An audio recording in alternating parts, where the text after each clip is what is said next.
Broadway is enjoying a second home on the other side of the Pacific. Seth Doane in Beijing says musicals that were big hits here are finding new fans. Seth, good morning. Good morning. We travel to one city that has seen its ticket sales soar from around $10 million to more than $150 million in just the last 3 years. The titles are familiar, from Jersey Boys to Mamma Mia to The Sound of Music. But this is far from Broadway, 6,000 miles off Broadway in Seoul, South Korea. Katie Hong studied in New York. Now she's directing Wicked here. What are the elements of the shows that really work here in Korea?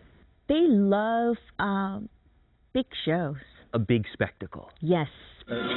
Some shows that have flopped on Broadway, like the Jekyll and Hyde revival and Ghost, have found a second life here. But a Broadway hit like The Lion King was not successful here.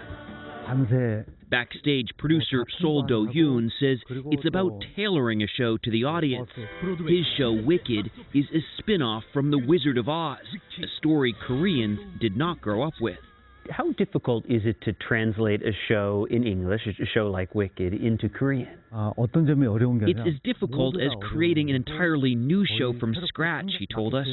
For example, the words I love you in Korean, I love you. You can't translate it directly. It becomes 나는 당신을 사랑합니다.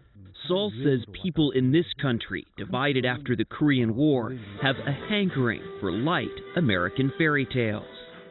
Younger women who generally live at home until they're married have disposable income and are driving ticket sales.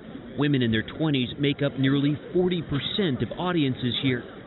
At Wicked's intermission, 19-year-old Lee Ji-woo says she sees musicals more than once a month. Where do you get the money to come and see musicals 15 or 16 times a year? I beg to my parents. To fill seats, producers are turning to a proven source of stars, K-pop, the Korean pop music phenomenon, which has produced music celebs like Oak Joo-hyun. So you're the star.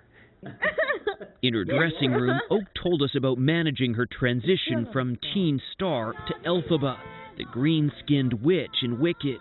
Many in the audience told us they came just to see her. South Korea is a trendsetter, a cultural leader, she told us, and K-pop plays a large role in that. At CJE&M, an entertainment powerhouse here in Seoul, Kim Yong-suk told us American productions benefit from royalties and will make bigger profits as the Asian market expands. We're talking about American Broadway musicals. Your company is a Korean company, but it seems like the eye is really on China. China has huge growth potential, he told us. You cannot think about the Asian market without thinking about China. While Broadway may be applauding its success in Seoul, when it comes to the broader Asian market for musicals, the show hasn't yet begun. Nora, the next big Broadway hit expected in Seoul is Cats. It's supposed to begin its run next week. Cats. Loved it much better than Cats. I'm going to see it again and again. I'm surprised if they like big shows and big spectacles that they didn't care for Lion King. I know. In terms of the staging and the costumes, I think it's Just shows you cultures are different. That is true. Yeah. Very true.